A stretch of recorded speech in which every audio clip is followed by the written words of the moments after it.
Hello, everyone, and welcome back. I actually forgot to do the rest of the ships for Invictus launch week. So we're going to do the Origin ships, the CO ships, and the Argo ships. All right, let's just hop right into it because I don't want this video to take you too long.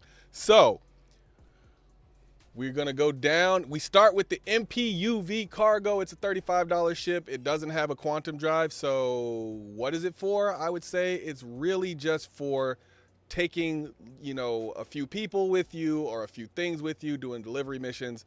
I really wouldn't get the MPUV Cargo right now, and I'm going to tell you why.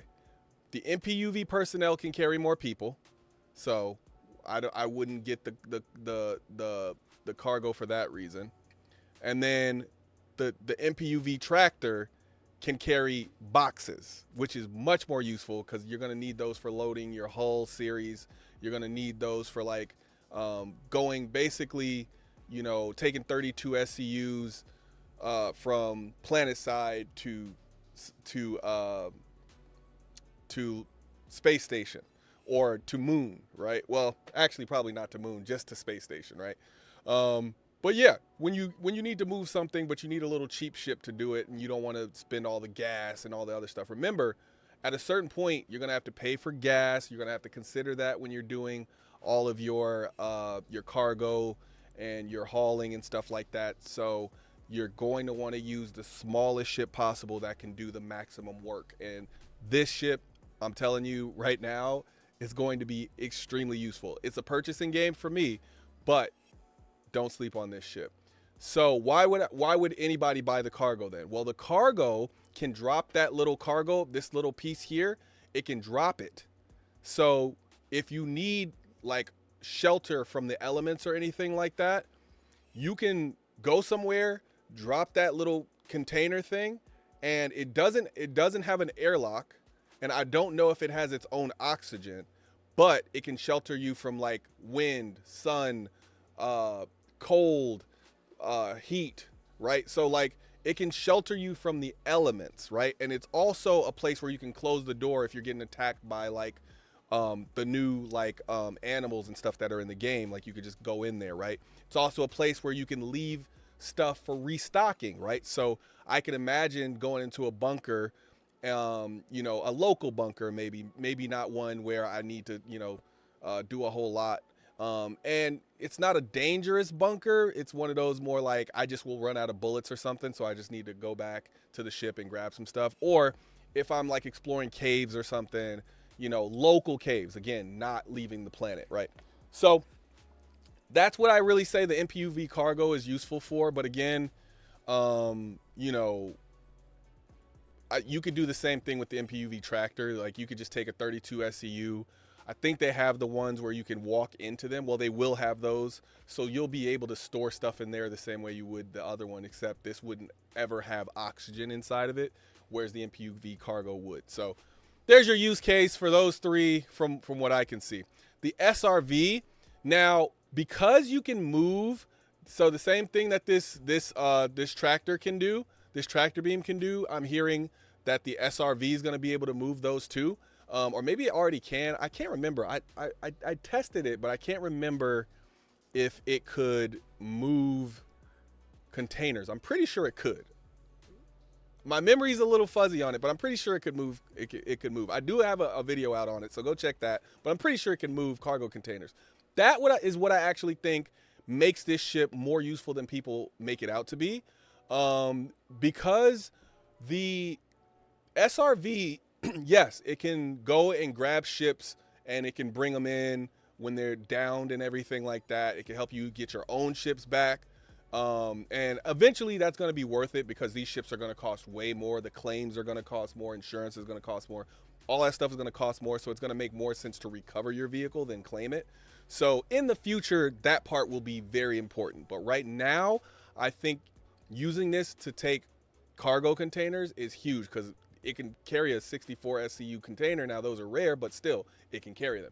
So to me, or is it 64? I think it's 64. So it can take the largest container in the game right now.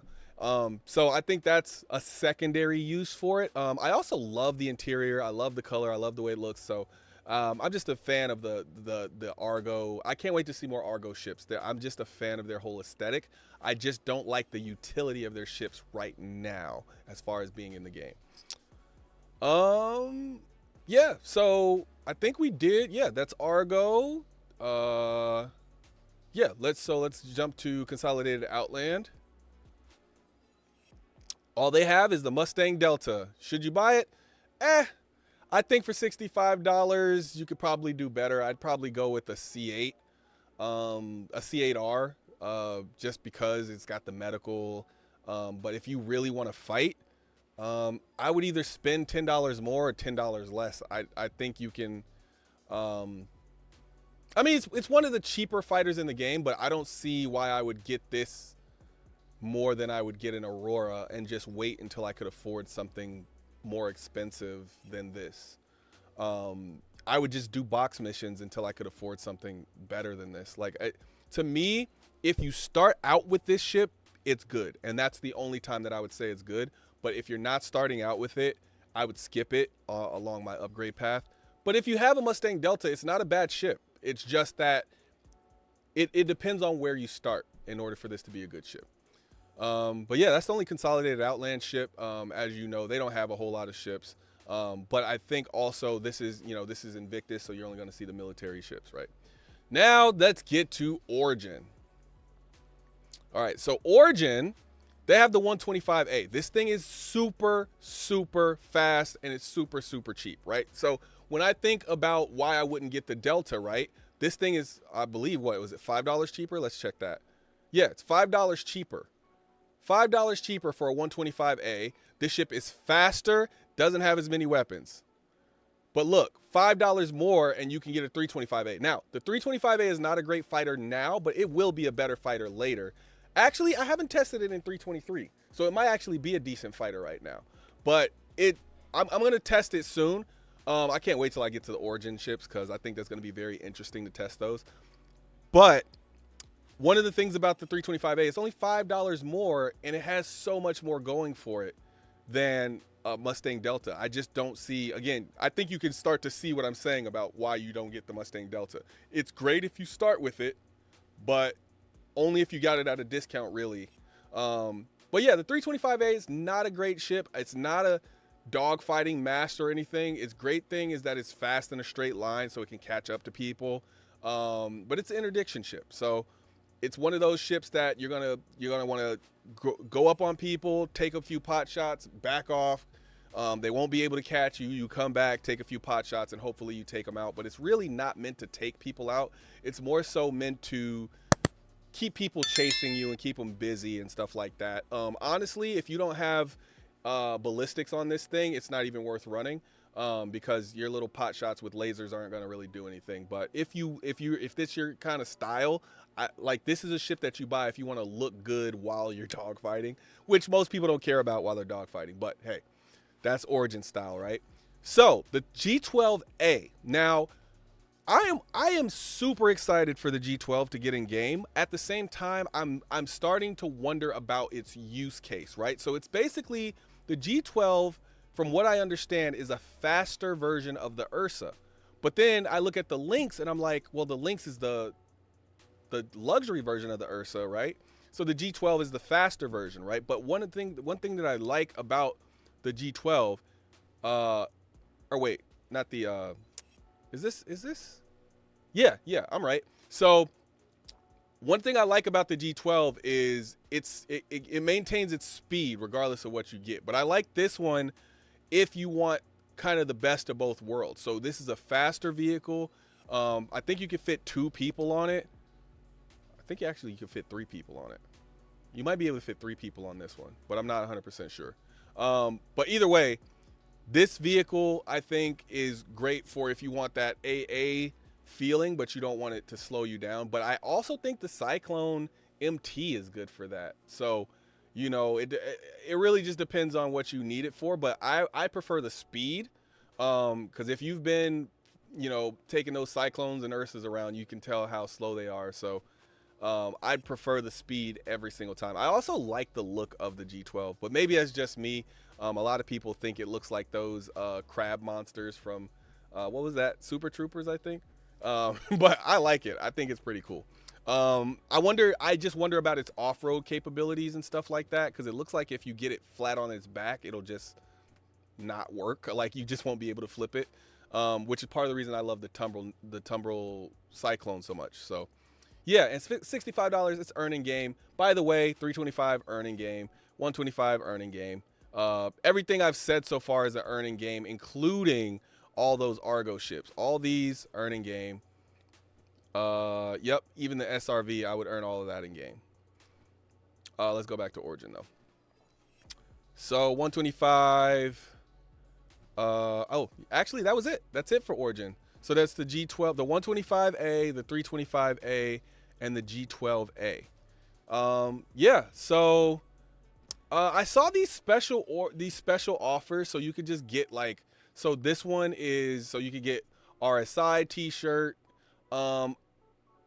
Maybe if you wearing a T-shirt, maybe that'll eventually have some use in game. Like maybe if you're at the RSI offices and you're wearing RSI gear, maybe you get like a 5% discount or something like that, which would make these worthwhile.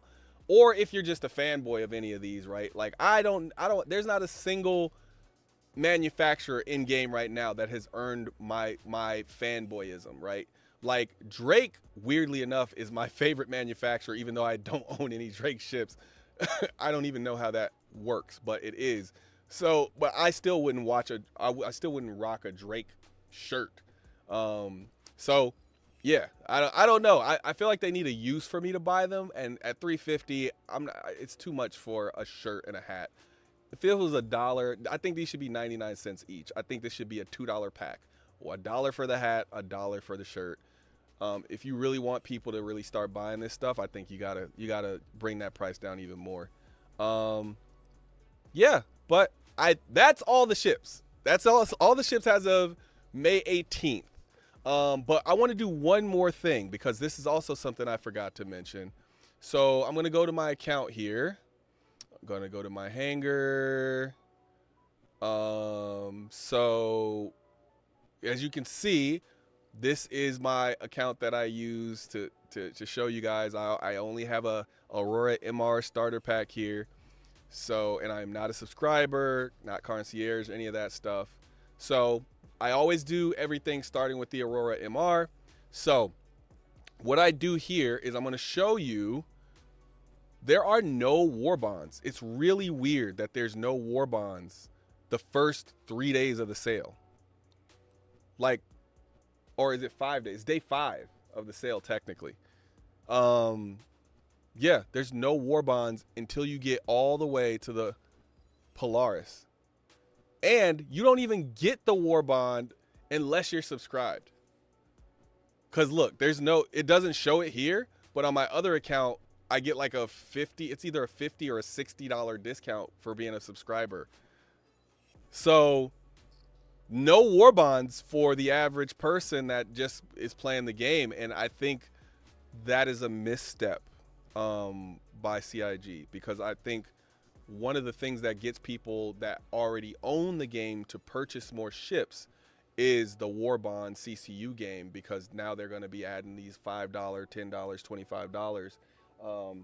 So hopefully by the end of the sale, they add some war bond CCUs, because right now, I actually have some ships I'm waiting to upgrade to, and it's not happening. It's not happening right now. Like, let's see. I want, there's some ships I got rid of that I want to get back. Let me see.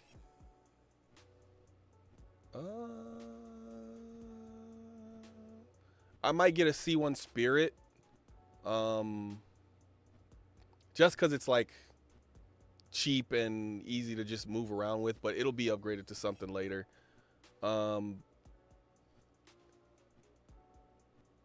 Yeah, actually that's it. Oh, and a Scorpius. I might pick one of those up. Had some fun playing with people, and I think the Scorpius was pretty cool. But yeah. Here's one. We do have one. Okay. So the Constellation Aquila, you get a $25 war bond. There you go. There you go.